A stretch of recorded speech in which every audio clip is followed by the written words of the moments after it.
Today's video, a permission visit, is brought to you from an active Armed Forces Defence Training Estate.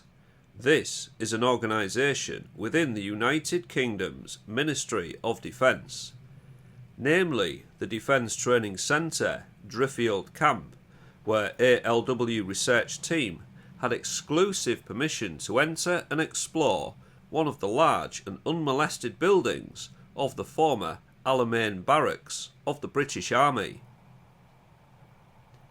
This base was also the former Royal Air Force Eastburn in 1918 and Royal Air Force Driffield from 1936 until 1977, Alamein Barracks for the British Army from 1977 until 1992, and back as RAF Driffield until 1997, when part of the base became the Defence Training Centre, Driffield Camp. The other parts of the former base are private property and are now used for live firing, close quarter combat training by HQ Airsoft. Link to their website is in the description box. Hello and welcome to ALW Research Team. Today we're very privileged. We've been given permission to come on to the former Royal Air Force Driffield, which is now an MOD training site for cadets. This is the old cookhouse and we're going to explore it, so let's go. So this will be the foyer of the cookhouse. This of course will be the dining area. The servery will be here where this tiled area is. Kitchens are through those doors at the back.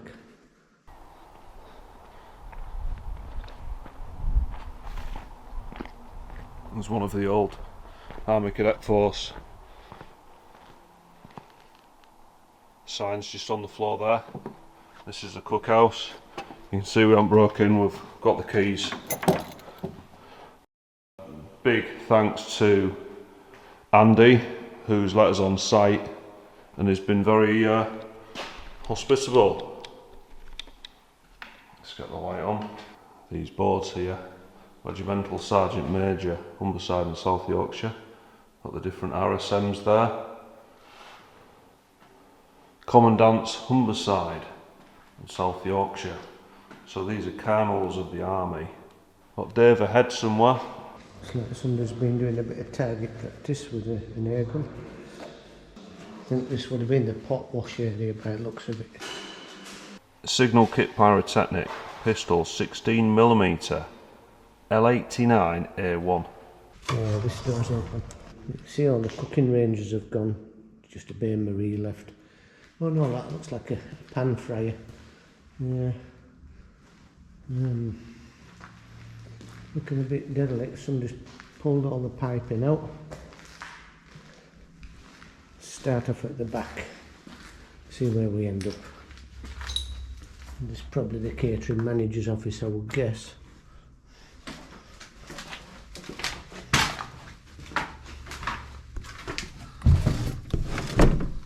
And this is the plant room with the calorifier for the hot water. Yeah, pump's still in place. The hot water is provided by the central plant room, sends hot water around the airfield, and then it's tapped off through those valves, circulates around the calorifier, and that's what heats the water. No heating plant in here, just piped low temperature hot water from the boiler plant room, which is central to the station. So this looks like it's the electrical intake room. There's the big switchboards there. More pipe work. This will be for the heating, I would think. These will go off and do the radiators, things like that. Small little disc board. Some old wireable fuses in there. It's a nice building. The main NAFI building was just over there. Sorry, that's all white now. The main NAFI building was over there, and this was the cookhouse. I can still see the embossed wallpaper. Got the remains of the light fittings there. Some weapon crates there.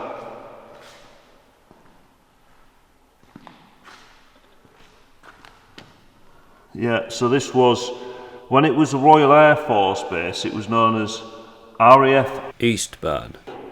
Then it was known as Royal Air Force Driffield. And when the Army took over this site in 1977, it became known as Alamein Barracks, which is here, Alamein Barracks, Driffield. That was back in 2013. So there would have been a counter here in the past, but it would have been stainless steel and of high value. So that's maybe been removed and used at a different army barracks. So we've got no entry there. So there would have been a walkway here. There's that which would have been very likely the scullery, and that looks like a very large dishwasher. There used to be one like that on HMS Invincible, and it's a conveyor belt type dishwasher. Back into the kitchen. See the old extract canopies are still in place. The central area there would have been just full of cookers and things like that. This is a handle for tipping up this pan fryer. Let's see if it still works. Oh yeah. Although it's just turning round, the spindle's been disconnected from the drive, so the pan's not tilting. More electrical distribution boards. There would have been quite a lot of electrical use in the kitchen for the cooking and everything like that. This looks like it could have been a prep area, food prep. Somebody's got to peel the potatoes, you know.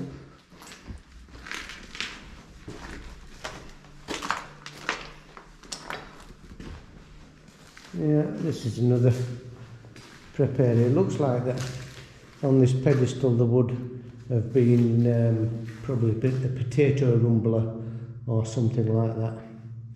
But I guess.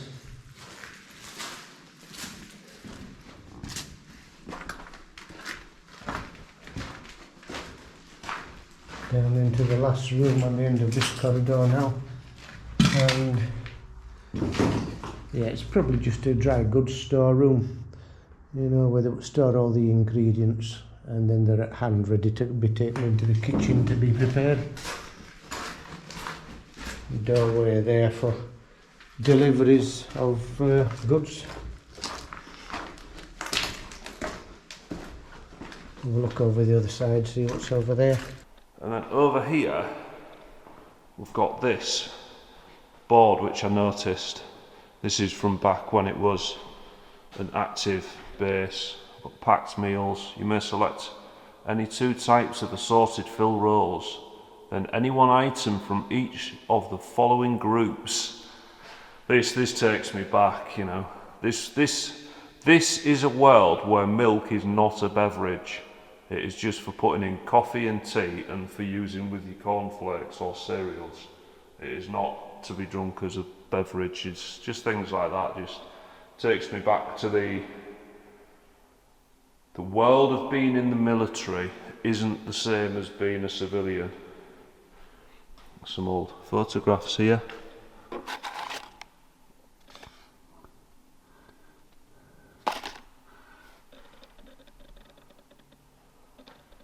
And some more of the building. Now here we can see where they've had cable operated upper windows, and there's the extract unit here above.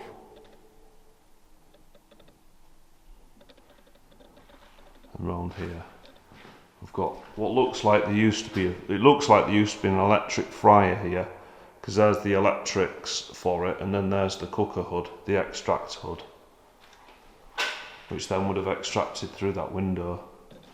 So I would imagine that was a fryer, deep fat fryer.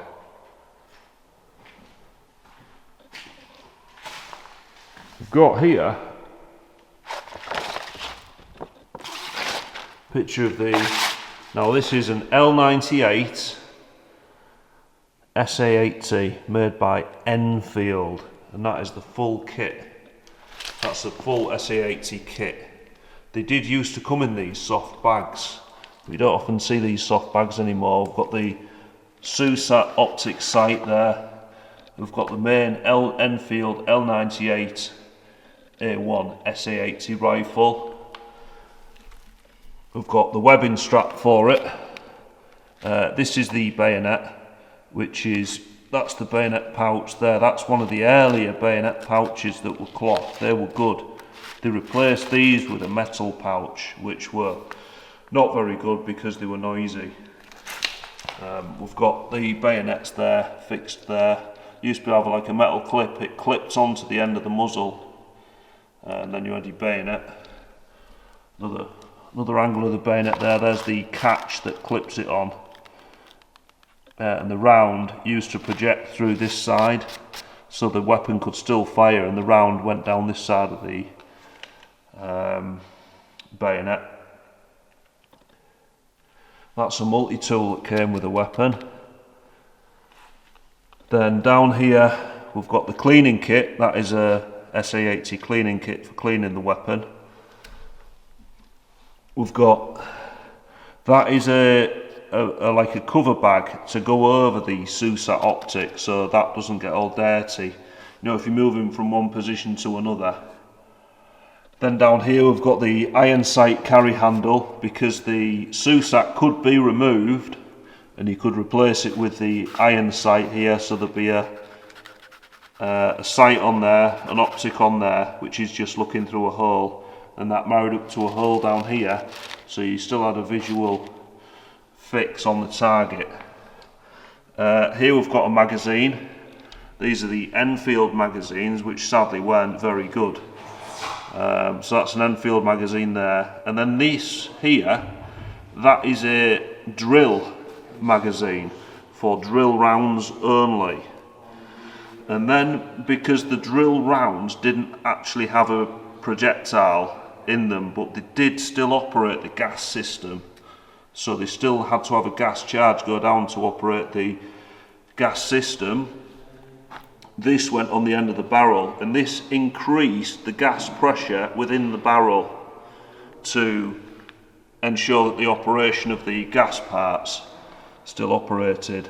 That is a very rare poster of an L98 A1. We can see there it's pre the modification where the magazine release catch didn't have the shroud around it, because one of the early problems with the L98 A1 was that the magazine release catch could be knocked accidentally and the magazine would become detached from the weapon.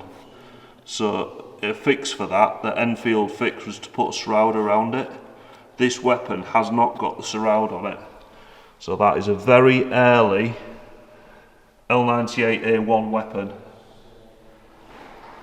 Some of the problems with this weapon included the gas parts and springs were simply not up to the job. The gas ejection port on the other side of the weapon, you can't see it on this side of the weapon because these were right hand firing only. The ejection port caused a lot of stoppages. Other problems included mud and dirt getting stuck behind the firing handle, behind the trigger. So they put a V shaped on the back of the trigger. That prevented that happening, to stop snow and mud building up behind there. Also, it was later found that you'll see on the end of the barrel here, there's a green cap on the end of the barrel. Now, what happened is this green cap stopped dust and dirt getting into the barrel, but what it also stopped was ventilation. So weapons in storage, corrosion was much accelerated because dampness was building in the barrel and it was corroding the barrels, so they stopped using them, basically stopped using those. But yeah, that is the SA80. on the floor. Old SE8T, so that is probably from about 1990, 1991, that poster. Yeah, this would probably be a staff room, I guess. It's not tiled, so I don't think there were any food prep going on in there. Most of the food prep areas are tiled. Yeah, another office maybe, perhaps. Don't know. I think that somebody's left the apron. It's gone a little bit solid. A rubber apron that's petrified. Got another board there for what was on the menu. So we've got lunch and dinner.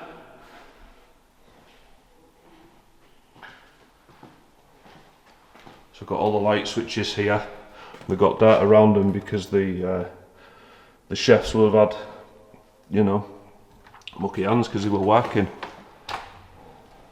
So we've got the main cookhouse here now. Main cookhouse area.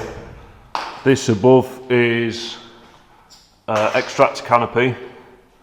These are grease traps, and this canopy just sucked all the steam and the deposits from cooking away.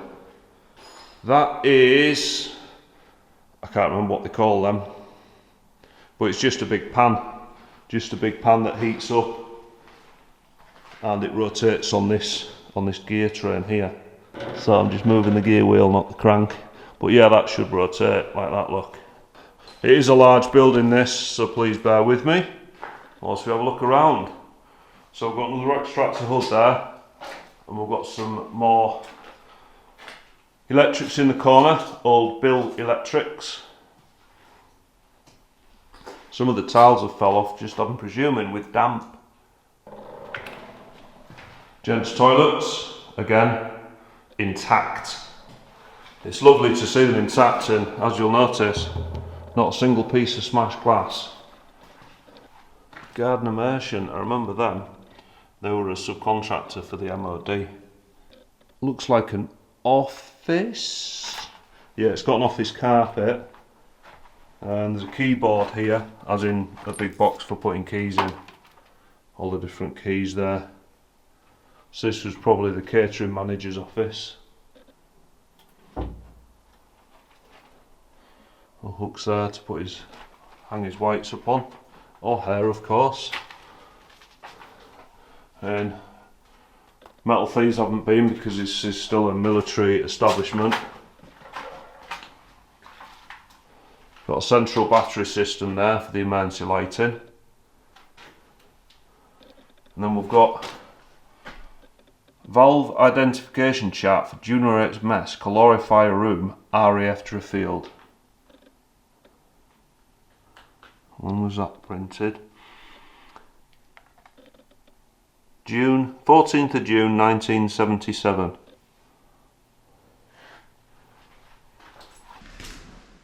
Ladies, yeah. You can tell the ladies because they've got pink doors. See what else is in this building. Now there's the lift. There is a second floor on this building, and that would be used to take up the food to the servery on the second floor. I'm guessing that the junior ratings would be on the ground floor. And the NCOs, I think, would be on the second or first floor. That's a collapsible bed. Yeah. Let's go upstairs, see what's up there. Old refrigerators. These are similar to the ones we saw at RAF Church Fenton. It's an old cold store.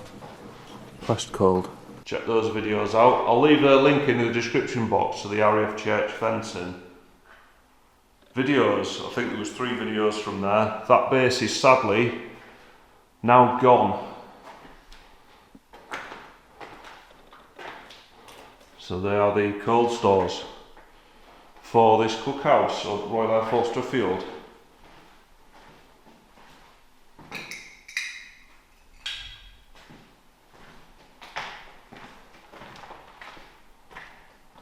We can't go out the outdoor because it's blocked, so we'll go this way. And this one's out as well. I'll shake it all about. We're going to have a look upstairs, viewers. Now these are narrow stairs. Yeah, you'll not get up there and board it off. Oh, is it boarded off at the top? Okay. Yeah. Right, so they're sealed. Get up from the entrance. Yeah. Excellent, let's go that way. It's actually split into two up there, so you have to go up one side that way, then come down, and then up the other side that way. Okay. We've got the cadet forces doing some basic drill with them out there. Oh, nice wallpaper. It's very strange to be in an intact, derelict building. Yeah, I see what you mean, because normally people's been in and vandalised them. This has just been things removed as opposed to being vandalised. But it's still looking in a bit of a sorry state, unfortunately. Join ALW Research Team next Sunday at 11 AM to see into the World War II bunkers and the officers' dining areas. Thank you so much for watching. Please subscribe and share this video. Bye bye.